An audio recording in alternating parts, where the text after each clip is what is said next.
talk about how can you refresh subscriptions on your Mimo app. We go to figure out the solution or know how you can do that on your app. So you just follow these ways, then it's going to work with you. So all you have to do, so you just go down here, you click on profile down here, you just click here on profile, it's going to take you to this list. It's going to show for you like this. Then all you have to do now, you just go here above this sign, click on it. So then it's going to take you to this list. It's going to show for you like this.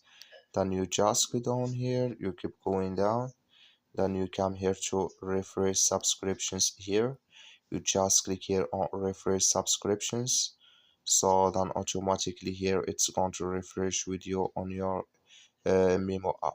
So that's all you have to do. Thank you for watching. Don't forget to support us by liking and subscribe.